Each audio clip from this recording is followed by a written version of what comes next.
என்னுடைய வாழ்க்கையில கூட என்னுடைய தாய் தகப்பனுடைய வாழ்க்கையில ஏற்பட்ட ஒரு காரியத்தை நான் உங்களுக்கு சொல்ல விரும்புகிறேன்.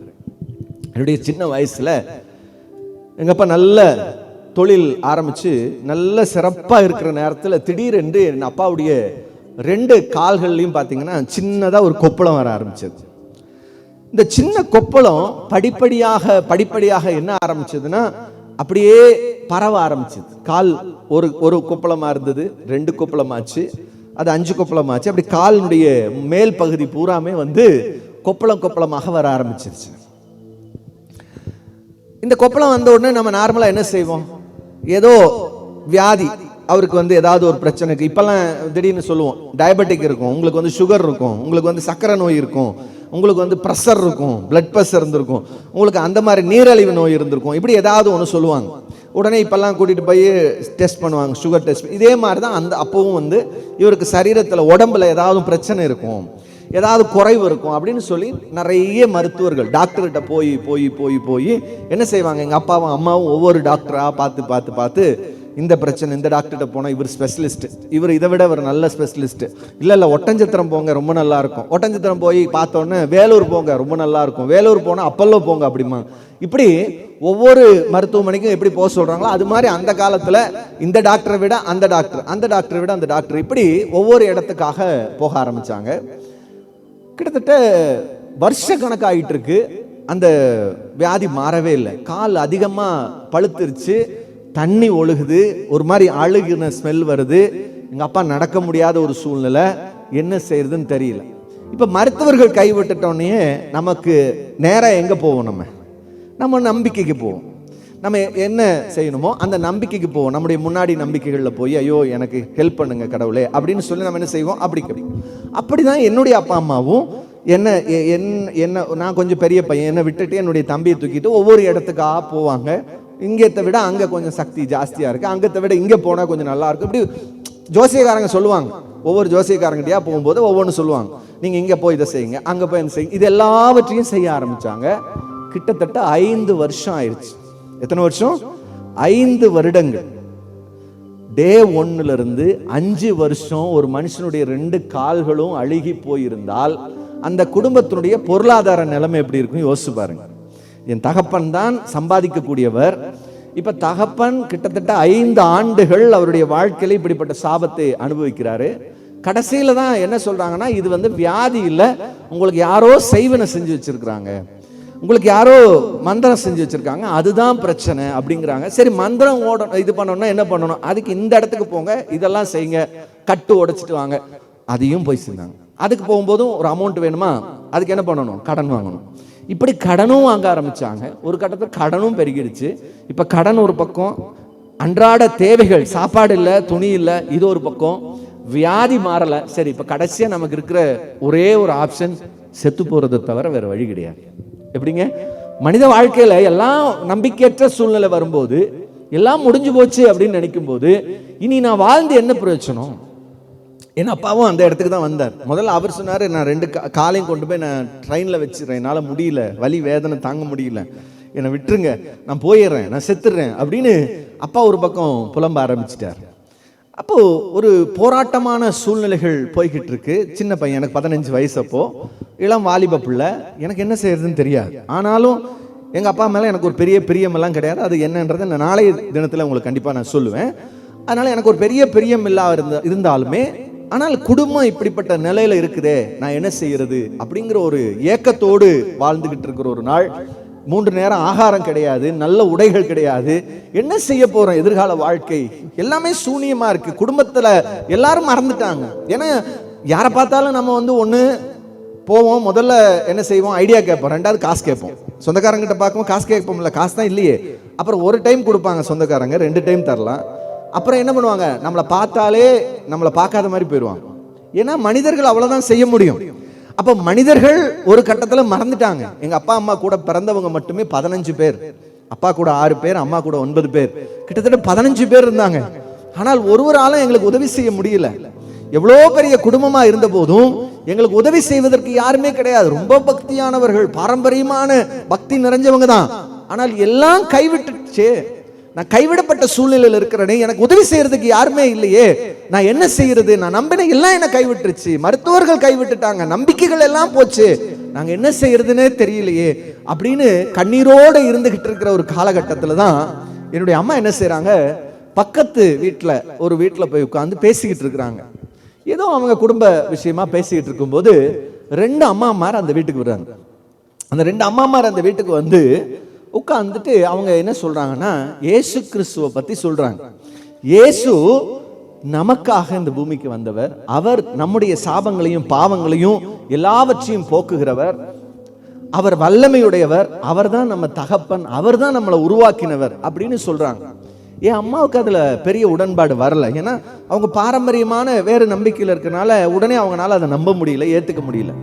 ஆனாலும் அவங்க உள்ளத்துக்குள்ள ஒரு ஆசை வருது, இயேசு என் வாழ்க்கையில் ஏதாவது செய்ய முடியுமா அப்படின்னு மனசுக்குள்ள கேள்வியோட என் அப்பா கிட்டையும் என்கிட்டையும் வந்து சொல்றாங்க. இந்த மாதிரி 2 அக்காங்க வந்திருந்தாங்க, அவங்க இப்படி சொன்னாங்க.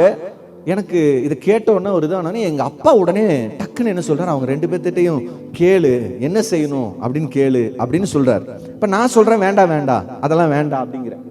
ஏனோ தெரியல நான் வேண்டாங்கிறேன், எங்க அப்பா வேணுங்கிறாரு. எங்க அப்பா சொல்றதுதான் நடக்கும். அதனால எங்க அம்மா என்ன செய்யறாங்க, மறுபடியும் அந்த வீட்டில் போய் அந்த 2 தாய்மார்களையும் வர சொல்லி அவங்க கிட்ட கேட்குறாங்க, சரி நீங்க சொன்ன மாதிரி எங்க கணவருக்கு இப்படிப்பட்ட ஒரு நிலைமையில இருக்கு, ரொம்ப முடியாம இருக்கிறாரு, எங்க வாழ்க்கையே தகர்ந்து போயிருச்சு, இப்போ நாங்க நீங்க சொன்ன இந்த இயேசுநாதர்கிட்ட எங்க போகணும், அவரை எந்த இடத்துல போய் பார்க்கணும், அவர்கிட்ட எங்க போகணும், எவ்வளவு செலவாகும், ஏன்னா அதை திட்டம் போடணுமே, கடன் வாங்கி வச்சா தானே அங்க போறதுக்கு. இப்போ எங்கேயாவது போக சொன்னான்னு வச்சுக்கோங்க, 9 வாரம் வாங்க 7 வாரம் வாங்கினா நம்ம போகணும்ல, அப்போ அதுக்கு எவ்வளோ ஆகும், எவ்வளோ செலவாகும், இதெல்லாம் கேட்டுட்டாங்க. கேட்ட உடனே அவங்க சிரிச்சுக்கிட்டே அவங்க சொன்னாங்க, நீங்க எந்த செலவும் பண்ண வேண்டியதில்லை, ஏன்னா நீங்க அவரை தேடி எங்கேயும் போக வேண்டியதில்லை, ஏன்னா அவர் தான் நம்மளை தேடி எல்லாவற்றையும் விட்டு இந்த பூமிக்கு வந்திருக்கிறார். அல்லேலூயா. அதனால நீங்க அவரை தேடி போகாதீங்க, எந்த இடத்துக்கும் போக வேண்டாம், நாங்க உங்க வீட்டுக்கு வர்றோம் அப்படின்னு சொன்னாங்க. எங்க அம்மாவுக்கு ஆச்சரியம், செலவே இல்லாம ஒருத்தர் வராங்க, நல்லா என்ன நல்லா காட்டி என்ன செலவு இல்லை இல்லை கடன் இல்லை இல்லை அதனால வாங்க அப்படின்னு கூட்டிட்டு வந்துட்டாங்க. எங்க அப்பா இருக்கிறாங்க, அம்மா கூட்டிட்டு வராங்க, 2 தாய்மாரும் வந்து வீட்டில் உட்காராங்க. 2 அம்மாமார், ஒருத்தர் டீச்சரு, ஒருத்தர் வந்து நார்மல் இருக்கிறவங்க, 2 பேரும் எங்கள் வீட்டுக்கு வந்து 2 தாய்மாரும் உட்காந்துட்டு அவங்க என்ன சொன்னாங்க, எண்ணெய் கொடுங்க அப்படின்னு எங்கள் வீட்டில் இருக்கிற தேங்காய் எண்ணெயை வாங்கினாங்க. தேங்காய் எண்ணெயை வாங்கி அவங்க அழுது ஜோம் பண்ணிக்கிட்டு இருந்தாங்க, அழுது ஜோம் பண்ணுறாங்க. எங்களுக்கு ரொம்ப வேடிக்கை, ஏன் நம்ம வீட்டில் நம்ம சொந்தக்காரனே நமக்கு அழுக மாட்டேங்கிறான், சொந்தக்காரங்களே இவன் வந்தா நம்மளை அழுக வச்சிருவான், வராமல் இருந்தா பரவாயில்லன்னு நினைக்கும் போது இந்த 2 அம்மாமார் வந்து என்ன பண்றாங்க, எண்ணெயை வாங்கி அழுது பயங்கரமா என்னென்னமோ பேசுறாங்க. அவன் பேசுனதான் ஒன்றும் புரியல, ஏன்னா புதுசு இல்லையா, ஒண்ணுமே புரியல. ஆனா ஒண்ணு மட்டும் புரியுது, நமக்காக இவ்வளோ என்ன செய்யறாங்க, இவ்வளோ கரிசனையா இருக்காங்களே அப்படிங்கிறது மட்டும் புரியுது. ஆனா அவங்க என்ன செஞ்சாங்க, அந்த புண்ணை பார்த்தா யாருமே அருவருப்புப்படுவாங்க, யாருமே தொடர்றதுக்கு விருப்பப்படும். எங்கள் அம்மா தான் அதை க்ளீன் பண்ணுவாங்க, இல்லைன்னா அப்போல்லாம் ட்ரெஸ்ஸிங்லாம் பண்ணுற மாதிரி இப்போ இருக்கிற மாதிரிலாம் வசதிகள் கிடையாது, அம்மாவே தான் எல்லாம் பண்ணணும். ஆனால் அவங்க எந்த ஒரு கூச்சமும் படாமல் டக்குன்னு என்ன செஞ்சாங்க அப்படின்னா, அந்த எண்ணெயை எடுத்து ஜெபம் பண்ணி எங்கள் அப்பாவுடைய காலில் அவங்களே அப்ளை பண்ணி விட்டுட்டு ஜெபம் பண்ணிட்டு, நீங்கள் நம்பிக்கையோட விசுவாசத்தோட ஏசப்பாவை நம்புங்க, உங்களுக்கு அவர் அற்புதம் செய்வார் அப்படின்ட்டு போயிட்டாங்க. நீங்கள் சொன்னால் நம்ப மாட்டீங்க, 5 ஆண்டுகள் 1985 1990 வரைக்கும் 5 வருஷங்க வாழ்க்கையில் இந்த சாபம் எங்களை விட்டு விலகவே இல்லை. இந்த பிரச்சனை எங்களுடைய வாழ்க்கை எங்களை விடுதலை பண்ணவே இல்லை. நாங்கள் அடிமைப்பட்டு கிடந்தோம். எங்களை விடுதலை செய்யறது யாருன்னு தெரியல, எல்லாராலும் மறக்கப்பட்டுட்டோம். நாங்கள் யார் எங்க இருக்கிறோன்னே யாருக்கும் தெரியாது. அப்படிப்பட்ட சூழ்நிலை. இனி கைவிடப்பட்டுட்டோம், முடிஞ்சிருச்சு. ஒன்னா குடும்பமா செத்து போயிடலாம். எங்க அம்மா சொல்றாங்க, குடும்பமா செத்துருவோம், நீங்க இல்லாம நாங்க என்ன செய்வோம் அப்படின்னு. எங்க அம்மா இப்படி குடும்பமா செத்து போயிடலாம், இல்ல நீ மட்டும் சாகுறியா நான் சாகுறேனா, இது இப்படியெல்லாம் இவங்க பேச்சு. நமக்கு இதெல்லாம் குழந்தை பசங்க தானே, என்னடா இவங்க பாட்டுக்கு ஆளாளு குடும்பமா சாகலாங்கிறாங்க, இல்ல நீ மட்டும் சாகலாங்கிறாங்க, யாரோ ஒருத்தர் செத்தா சரி அப்படிங்கிற மாதிரி தான் இருக்கும். அப்படிப்பட்ட நிலைமை. ஏன்னா சாப்பாடு கிடையாது, 3 நேரம் சரியா உணவு கிடையாது, உடை கிடையாது, மாற்று வஸ்திரங்கள் கிடையாது, எல்லாம் போய் நீ வாழ்ந்து என்ன பயன் அப்படின்னும் போது அந்த 2 அம்மாமாரும் வந்து ஜெபம் பண்ணிட்டு போய் சரியா ஒரு வாரத்துக்குள்ள எங்க அப்பாவுடைய 2 கால்களையும் இயேசு கிறிஸ்து அற்புதமாக சுகப்படுத்தினார்.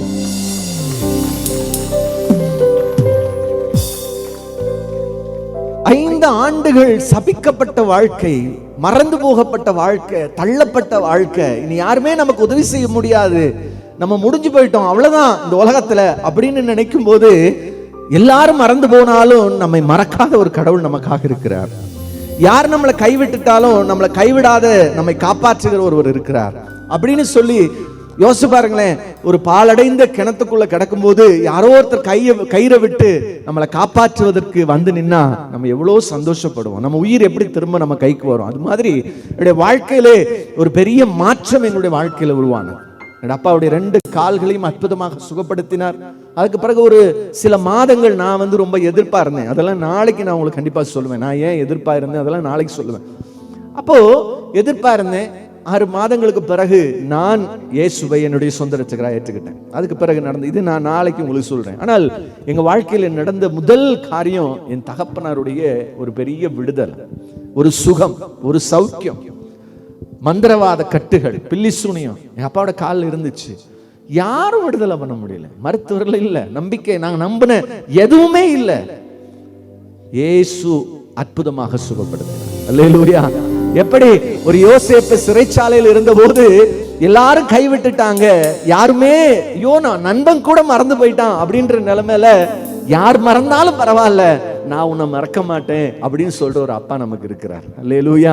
நீங்க எந்த பிரச்சனையில வந்திருந்தாலும் பரவாயில்ல, எந்த போராட்டத்துல வந்திருந்தாலும் பரவாயில்ல, எந்த விதமான சாபங்கள், எந்த விதமான கட்டுகள் நம்முடைய வாழ்க்கையில் இருந்தாலும் பரவாயில்ல, நம்மை விடுவிக்கிற ஒருவர் நமக்கு இருக்கிறார்.